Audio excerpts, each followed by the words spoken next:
É ilegal morar em um veleiro? Não, não é ilegal. Mas também não é algo que o sistema saiba muito bem como lidar, na maioria dos países. Hoje eu vou falar do Brasil, que é o que eu conheço realmente. Como é meio fora do que a maioria absolutamente vive, isso cria uma solução meio curiosa, porque você não tá fazendo nada errado, mas às vezes você sente que tá explicando demais a própria existência, como você vive. O mundo moderno foi desenhado para casas, e quem mora em um veleiro ou em outra forma meio diferente, tipo um motorhome, meio que desafia isso com algo novo. Pra dar um contexto, quando alguém pergunta onde você mora, geralmente ele não tá querendo saber uma coordenada geográfica, que é o que a gente daria aqui quando vai dar a posição do barco. Ele quer saber o endereço, o nome de uma rua, um número, CEP, sei lá. E isso parece uma coisa simples, mas aí surgem perguntas que são mais difíceis de responder em algumas situações. Por exemplo, o que é morar? É onde você dorme? É onde você recebe correspondência? É onde as empresas ou o Estado precisam te encontrar para cobrar algo? E quando você começa a se explicar, sei lá, para um agente público, alguma coisa, onde é que você mora, tem meio que um nervosismo no outro lado do balcão, às vezes. Tipo, depende muito. Em alguns casos, eu sou recebido até com uma curiosidade bem bacana. Na maioria das vezes, é verdade. E o problema não é um veleiro. Não é morar num barco. O problema é que quase tudo que a gente faz na vida moderna parte da ideia de um endereço fixo. Tá diminuindo, é verdade, mas ainda é bastante assim. Tipo, a conta num banco, um plano de saúde, o título de eleitor, imposto de renda, tudo começa com essa mesma pergunta: onde é que você mora? E eu acho que hoje tá bem mais tranquilo do que quando eu comecei a morar quase uma década atrás. Não, quase... uma década atrás. Era algo completamente alienígena pra maioria quando você falava que morava em um veleiro. Hoje eu noto que é mais assim, que legal, sei lá, eu já vi uns canais no YouTube, às vezes é o meu canal mesmo, ou então tipo, sei lá, Catuche, que são amigos e bem conhecidos também. Isso mudou um pouco porque a vida nômade, em especial depois da pandemia, ficou mais e mais comum. E uma das fontes de problema é que, do ponto de vista legal, o barco é um bem móvel, como um carro e tal. Não é como uma casa, como um imóvel. E não é imóvel mesmo. E pro Estado parece que ninguém mora dentro de um carro. E sim, há quem more, inclusive um número cada vez maior. Você pode registrar o barco, pode fazer seguro do barco, pode documentar o barco, mas o barco não foi pensado, do ponto de vista burocrático, como casa. E quando você faz dele uma casa, você começa a viver numa zona meio cinzenta, que de forma alguma é legal, claro que não, mas também é invisível em alguns aspectos. E aqui, por favor, eu tô falando da minha experiência, e se tiver algum advogado que... ou algum outro especialista que possa falar com mais legitimidade do que eu tô falando, por favor, coloque nos comentários aí. Isso aqui não é uma palavra definitiva e muito menos um aconselhamento jurídico. Isso é a minha experiência. O endereço é o grande nó, não é o único, mas é o maior deles. Quase todo mundo que mora num barco tem um endereço que não é exatamente o verdadeiro, que é muitas vezes o endereço da mãe, do pai, de um amigo, às vezes é o endereço de uma marina, às vezes de um coworking, às vezes é só um lugar que existe no papel. E isso não é porque as pessoas queiram enganar o sistema, é porque o sistema não oferece outra opção. E em alguns momentos eu notei claramente que o funcionário público dizia ali com os olhos assim: pelo amor de Deus, me engana. O que é meio bizarro. E eu, oficialmente, moro com a minha mãe, só que eu saí de férias infinitas e não volto quase nunca. O que é, sei lá, né? Tem uma frase que sempre todo morador de veleiro dá uma tremida na base quando é perguntado, que é: tem comprovante de residência? Conta de luz? Não tenho. Conta de água? Não tenho. Tem o documento do barco registrado em Rio Grande, que, aliás, para registrar o barco precisa de um comprovante de residência. Não sei se mudou, mas até onde eu fiz a última vez a renovação, que foi há pouco tempo, precisa. E quem mora em um barco não tem nada disso. E aí você aprende uma coisa importante sobre a burocracia, que ela não mede a verdade. Ela mede uma certa compatibilidade. Ninguém realmente está muito interessado com a verdade, que você mora às vezes em um lugar, às vezes em outro. O importante é atender à necessidade da burocracia, encaixar os quadradinhos no quadradinhos, os triângulos nos triângulos e tal.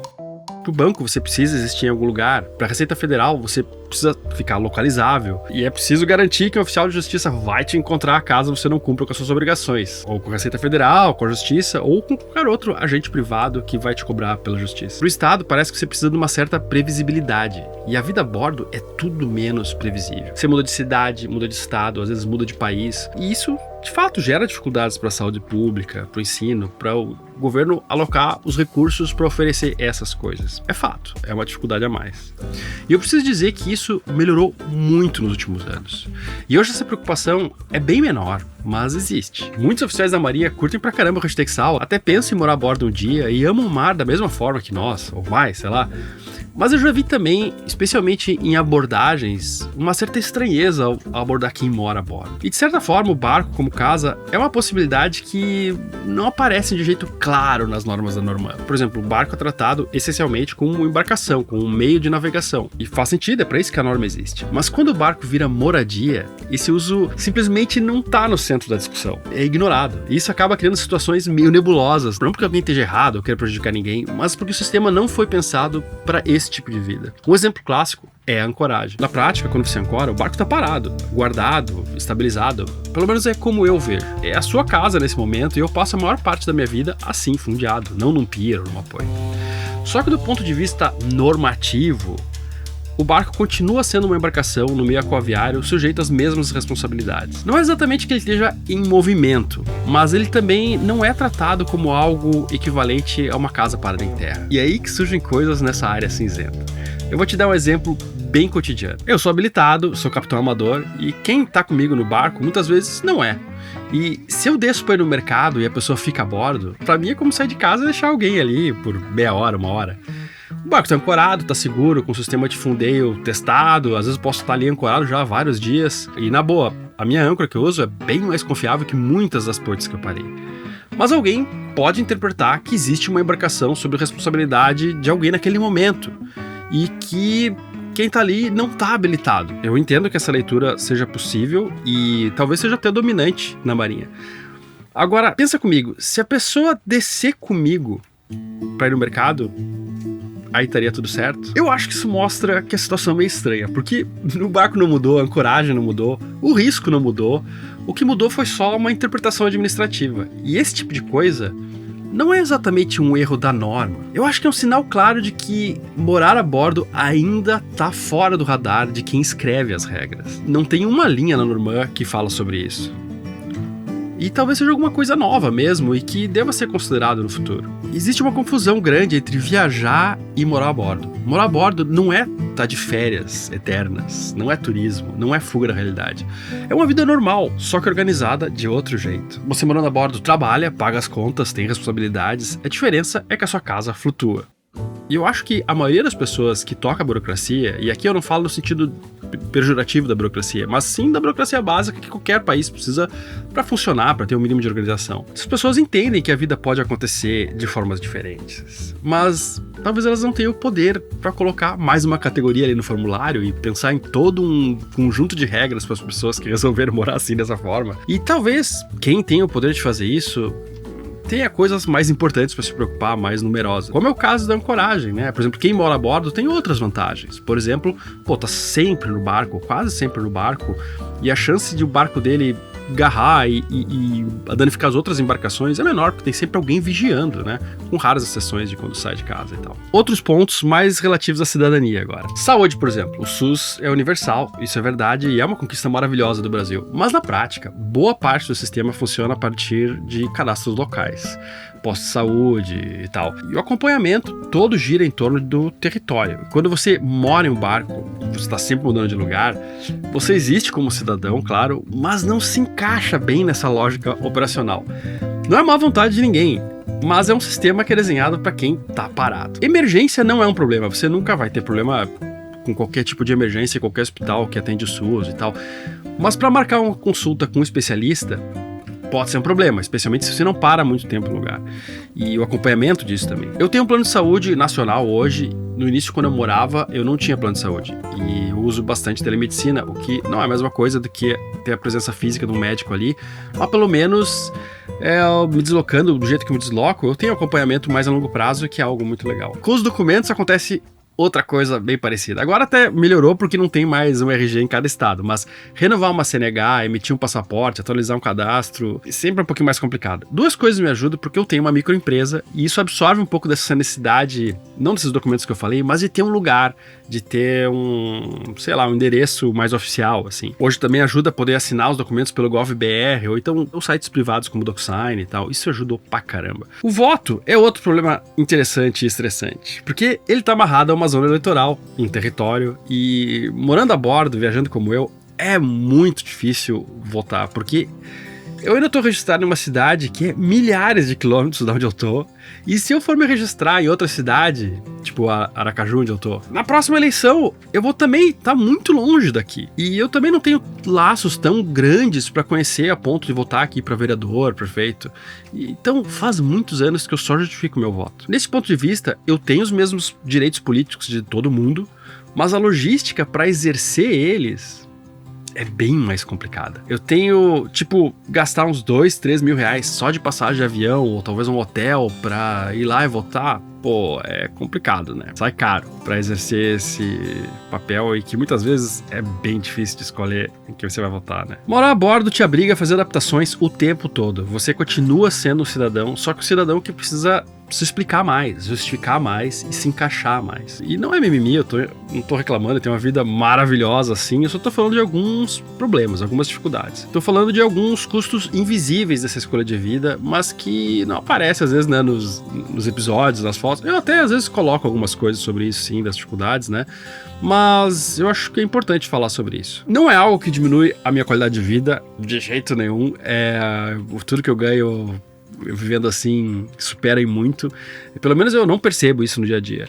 E são poucos os dias do ano que eu realmente tenho que lidar com isso e tomar qualquer atitude em relação a essa preocupação ou ficar preocupado com algo assim. Mas existem casos que nunca aconteceu comigo, graças a Deus, e nem com pessoas que eu conheço, na verdade, mas de que pode complicar um pouco mais. Eu imagino. A lei não foi feita para tudo, para todos os casos. Ela foi feita para funcionar na maioria dos casos, onde ela enxerga e foi criada uma lei para alguma coisa, para aquela situação.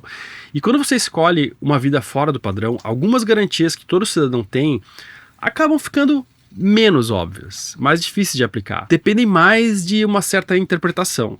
Eu vou dar 2 exemplos que eu acho importantes, não porque sejam comuns, como eu falei, eu nunca conheci ninguém que se encaixou nisso, mas porque mostram bem esse desencaixe e que eu tenho certeza que existem em outros aspectos. O primeiro caso é o de dívidas. Tomara que você nunca tenha passado por isso, mas empresas e pessoas quebram, sociedades dão errado, pessoas viram fiadoras de quem não cumpre o combinado, e as sociedades modernas, os países, pelo menos os que a gente mais respeita, têm tentado fazer com que seja paga a dívida, o que é legal e frequentemente justo, mas também garantido uma chance de recomeço digno e igualmente justo para quem, a princípio, não cometeu nenhum crime, só se enredou financeiramente. A lei protege, por exemplo, o imóvel de moradia de alguém contra a penhora nessas situações, na maioria dos tipos de dívida.